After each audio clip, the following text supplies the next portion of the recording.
Thank you, everybody, for that amazing panel. Next, we want to do a spotlight for one of our sponsors, Authentic Web. So I'd like to introduce Peter LaMantia from Authentic Web.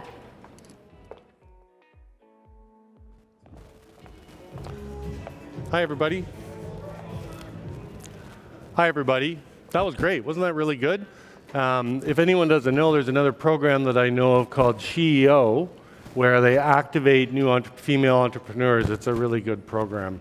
CyberX really wanted to thank Maddie and the team for putting this together. It's been a great event so far. I've enjoyed the day. I'm also noticing the Durham College students here, which I think is interesting. So these guys are going to learn, they're going to work hard, and they're going to become as paranoid as the rest of us. So anyway, it's great to see young people getting into this space. So today we're going to talk about enterprise domains in DNS. So DNS, just as some of you may know, it underpins everything that happens on the internet. It's super important. There isn't an activity that goes on in the internet without some response from the DNS. So we're going to talk today about what the threats are, why they continue to happen, and how you can actually solve that. So we're here today, all of us really thinking about three things probably around security, securing our brand data, securing the data of those brand customers, around regulatory compliance, increasing regulatory environments around the world from GDPR to North America, and also performance of our digital footprint. When we properly manage our domains in DNS, we can improve that. But even more importantly, the performance of our teams to be able to facilitate them and empower them with the ability to drive growth for the business. I thought I'd first start and just talk a little bit about how I came here. I was the CEO of a domain registrar, web host, email services. We were part of a Fortune 1000 company. We sold a lot of domains and a lot of web services. But we also had owned our own 1,000, 1,200 domain names, and it just drove me crazy. Every 3 or 4 months, I get a stack of papers on my desk about that thick with a little Post-it note that would say, which of these domains do you want to renew? And I'd look through it and say, well, I don't know. What's running on these things? And the administrator would say, well, I don't know. Well, who knows? Well, the IT guys probably know. Well, should we get them to run a project and and tell us what's on them? Forget it. Just renew them. So these domains would continue to get renewed year over year, and we didn't know really what was running on them. So because of that pain and suffering that we all felt, I sort of thought, well, if there's a control, visibility, and automation tool set here that we could deliver the security and compliance and performance benefits for business, we might have something that could really help the IT community and brands in general. But to back all that up, we're here about ensuring brand trust. Everything we do, whether we're working on the perimeter or other tools, it's all about ensuring the trust of our customers to ensure that they continue to engage with us and buy our products. I saw a stat the other day, or two stats, one that asked consumers, if you saw a brand that had been compromised, how likely would you be to engage with that brand? And 78% of them said they wouldn't. And 49% said they wouldn't sign up to their services. It's critical. It takes years to develop and earn that trust, and it only takes one breach to compromise that trust. So this is the thread that we're going to talk about through today when you think about everything related to ensuring and keeping brand trust. So do we trust the internet? No, we surf around, we click on stuff all the time. We trust McAfee or Norton or some other antivirus system to keep us safe, but no, we don't trust the internet. And it's right we don't trust the internet because it's a very nefarious place, as we all know in this room. So if we can't trust the internet, how can we trust a digital brand? And this is where I want to connect what happens online with the DNS. So what is a digital brand? Well, it's everything. It's everything we do from our consumer perspective and how we interact with that brand, from consuming the services, reading their newsletters, engaging in social, everything that we do and how we perceive that is the digital brand. And that digital brand depends upon the DNS, everything that happens. So the DNS, pardon me, is the system that underpins everything. But as consumers or lay people in this, we really think about the visible web. We think about websites, we think about social, we think about email. But in reality, on a domain name, there's what's called a zone file that has resource records, and all of this stuff sits underneath the domain, but it's what makes everything work. And it's open, it's public. As we heard earlier today, that the internet was designed as an open platform, and that's what's made it so special and driven all the innovation. But it wasn't really designed for security at the outset. And when you can see everything in the open, well, so can the bad guys. They see everything, and they hunt the DNS. They use the DNS as a research mechanism to find vulnerabilities for brands and how they've operated. And that's the trick here. So there are three main attack vectors that are worth discussing today. There are others, but these are kind of interesting, related to the resource records that can go onto a domain name. And where you do not protect that domain name, you're going to get attacked. So the first on an unprotected domain is DMARC and SPF. These are resource records. SPF stands for Sending Policy Framework. What it does is ensure that if you have a domain with SPF, that other mail servers out on the internet will only accept mail from this specific server. So if you don't have SPF on a domain name that you own, any of these malicious characters can send email phishing attacks into your CEO or from your CEO to your accounting department, say transfer money. We've all seen those sorts of breaches in the news. And that, or to customers where they steal information and then they want to sell that information. So SPF and DMARC are very important, and they're very rarely covered across a portfolio of domain names in the enterprise. The second one is DNSSEC. DNSSEC ensures that all the DNS lookups across all the recursive servers across the internet are validated, so that you don't have what's called DNS cache poisoning or spoofing, where a recursive server gets infected with a false DNS zone file and redirects traffic to a malicious site where customer information and credentials can be stolen and sold. And the third one is a very common one around orphaned or stale DNS. So this is where, over the last 10, 15, 20 years, IT people down in the bowels of the enterprise have set up different settings on subdomains. The easiest example to think about is the digital marketing group, and they set up a promotion. And it's promotion.brand.com. And they spin up an Amazon Web Services instance, they launch the program, they drive it forward, it's a great success, they shut down the Amazon Web Service. But who went back to shut down and turn off that DNS setting that's pointing promotion.brand over to the Amazon Web Service IP? Often no one. So the bad guys are smart. They can cycle through hundreds of thousands of IPs at these virtual services until they get the IPs they want, and now they have control over promotion.brand.com. So there are all sorts of other variants of these sorts of threats out there, and all of them can cause brand damage and destroy that trust that we all need to maintain with our customers. It's not a theory.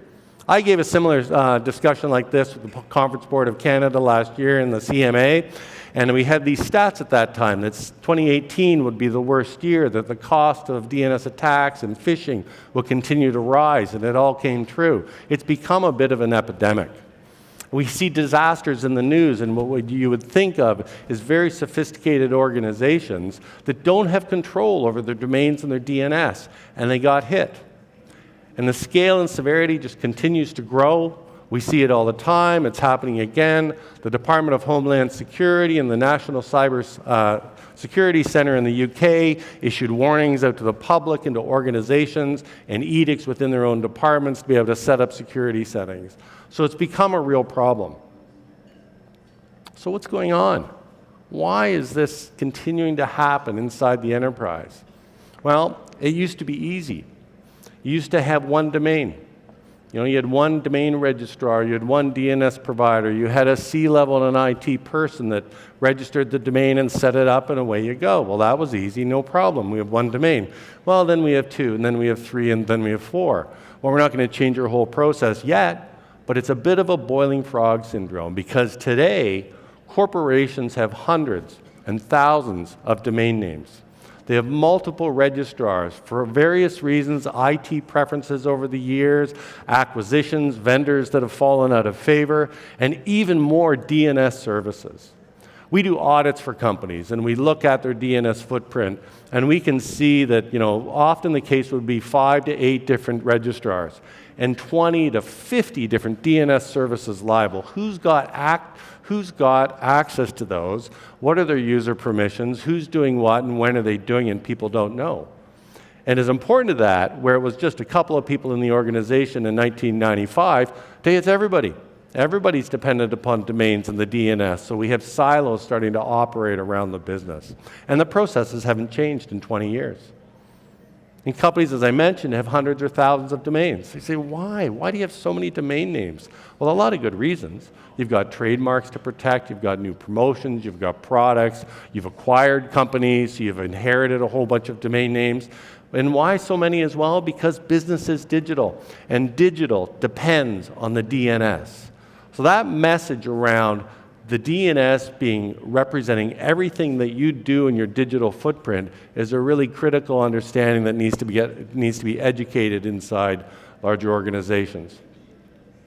When you take it for granted, bad things are happening. And the principle is, if you own it, you need to manage this. The other thing that we see, and it's common almost every client that we have and prospects that we talk to about what's going on inside the enterprise, well, we have multiple owners. We have multiple system silos, not just registrars and DNS providers, but approval process systems and different types of systems that are run all over the business, and none of them are connected together. And all of these things are dependent upon people. And people are the problem. As we know, we're trying to automate, and as sad as it is, people are the problem that we need to remove from the equation to control our own space to make sure it's solid. So this is really typical.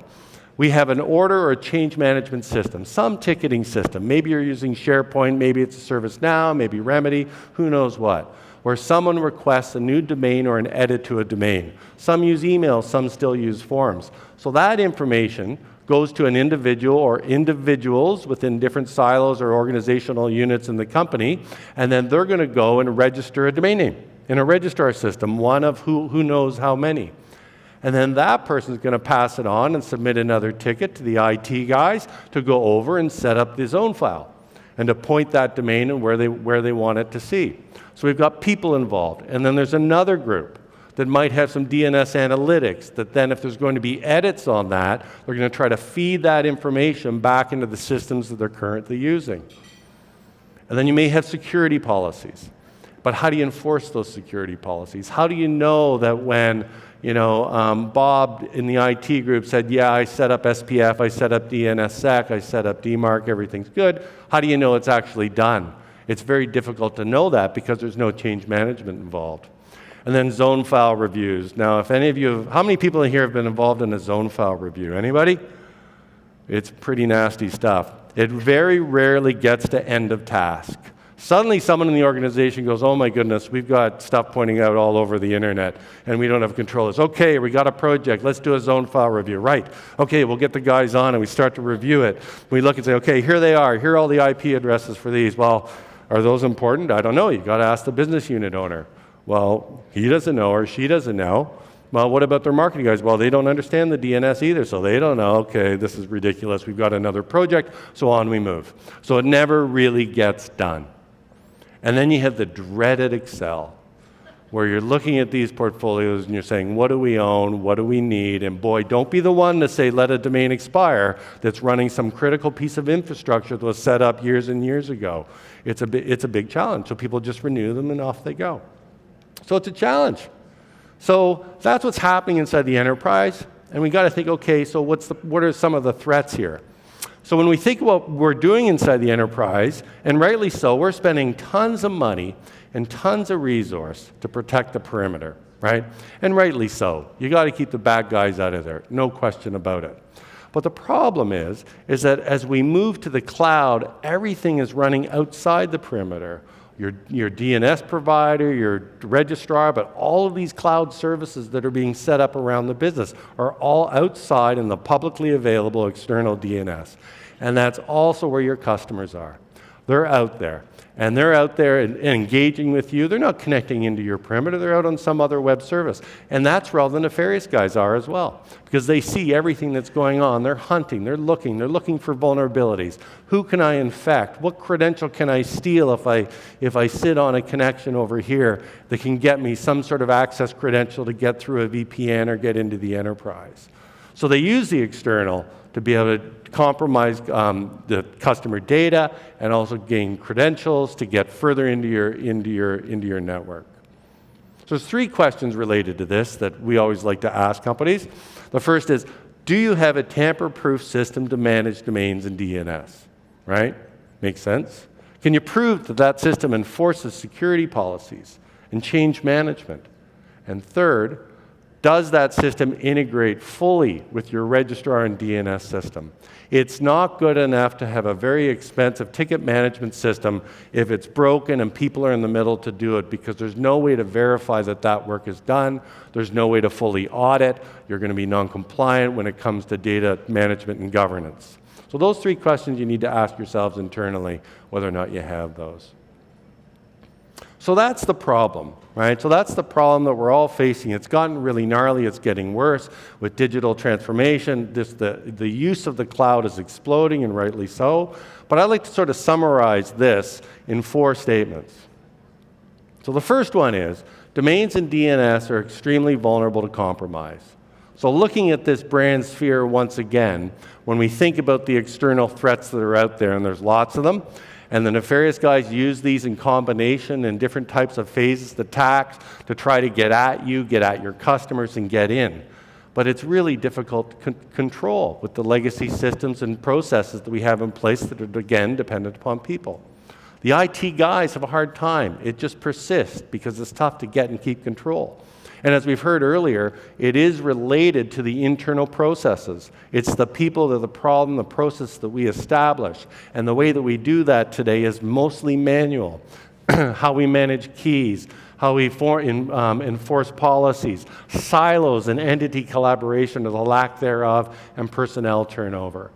So you could manage this manually when you had 1, 10, 20 domain names, but trying to manage that now with hundreds and thousands of domains in a time of digital transformations where the zone files on each domains are getting more and more complicated, it's pretty tough. So number 3, this is what came to me when I was at that company before. If you could build a unified digital control system to manage all this stuff, complete end-to-end, bring everything together with enterprise workflow, access controls, security policy enforcement and monitoring, remediation, analytics, compliance, audit, TLS certificate management, and bring better control and visibility automation to this process, you can really do wonders for your people and empower them to better manage the business. The 4th one is that it's free. So as we have installed this and helped companies consolidate domain names, it's made a difference for them. Because over the years, the cost of domains and DNS and the management has continued to increase. And you may know that ICANN in 2012 launched a program to allow anybody to come in and apply for new top-level domains, and now there's over 1,000 different TLDs, so it's getting even harder. So when you bring all this stuff and you think about it together, we can actually reduce the total cost of ownership in an enterprise quite significantly. Some clients have said we've reduced it by even 50%.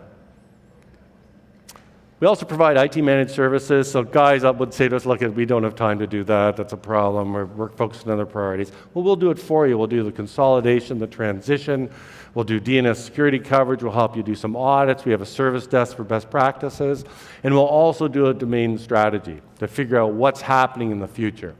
And this is the second part of the discussion that I wanted to have today, that's really the fun part. This is really interesting. There's a digital paradigm shift that's going on right now, and it's related to ICANN announcing this program and driving this program for new top-level domains. In 2012, 1,900 people applied to get a top-level domain. There were 1,400 unique strings. There were generic strings like club and wiki and homes. And there were geos like .nyc, .london, .paris, .moscow. And most interesting to me is there were brands, brand registries. And now we come back to the notion of trust. If you own to the right of the dot, you can control that whole environment. on your own top-level domain. So major companies like Google and Apple, et cetera, applied for these things. Companies in Canada, Shaw and Rogers, started to. But remember, they applied for these things going, well, I'm not really sure what we're going to do with this thing, but we got to get it. We got to get it. You know, I remember the discussion in the early 90s, geez, do we really need to own Rogers.com? Well, yeah, this is the same. This is going to change how companies market, how companies service, how they secure, because you own it right to the root of the internet. So it's starting to happen after a number of years. You know, it was very slow. You know, this is the DNS. You don't just switch this stuff up overnight. But over the years, we've started to now see major organizations started to deploy these different types of use cases, and we're seeing tons of them start to go live. Just a month or so ago, maybe 2 months, KPMG moved everything from home or kpmg.com to home.kpmg. Is KPMG in the room by any chance? Because it's pretty impressive when you see a $27 billion company adopt a new technology and the influence that that will have. Companies like BNP Paribas have completely moved everything over. Canon went from canon.com to home.canon. It's just a better place. You can govern it, and it's going to change the world and how companies really think about it and how they build out the next generation digital platform in their own space that they can control. It's authentic. If I go to, you know, myguccibag.com, do I want to buy a bag there? Or do I want to buy my bag.gucci? You know, I know if it's .gucci, it's a real bag. So it's secure. You can establish security policies across the entire zone file of the top-level domain, and you control it. There's no intermediary. When you buy a .com, actually VeriSign has that control, right? And all the other registries are the same. And that's going to create more trust and authenticity. This is the really exciting place. So that's where you kind of come back here and think about, you know, what else could we do with this? And this is really a blank canvas for innovation. You know, think about what you could do. This is the anchor. This is the foundation. How could we redesign our networks in a secure fashion? How can we re-engage with clients with simple language, elegantly branded, that tell you that this is the real deal? Think about it if you're a marketer. Just do it.Nike, run.Nike, drive.BMW, surf.Rogers, right? It's just clean and elegant and will improve the Marcom communications. And on the service side, there are all sorts of applications on the network side where you can lock it all down using your own brand TLD that you can run. So in summary, you got to think about what's going on today. You've got a mess internally if you're a large enterprise. Is your team equipped? How can we empower teams? How can you empower teams to better manage their portfolio, improve the security, improve the regulatory compliance, and the performance of both the teams and the digital footprint? And excitingly, what can you do for the future? Thinking about the brand top-level domain paradigm shift that's happening now. Just a couple of months ago, ICANN issued a letter talking about some of the details of the next round. And we expect that next round is going to happen within the next 1 to 2 years. So in terms of a large organization, that's like tomorrow to start thinking about what you might want to do there. So that's what I wanted to talk about today. I hope you guys have learned something. I hope you found it informative. I've got my colleague here, Paul Engels, and we've got a little booth set up there if you want to talk to us or reach out. If anybody has any questions, I'd be happy to answer them. IT security guys are very quiet. Well, thank you very much, everybody.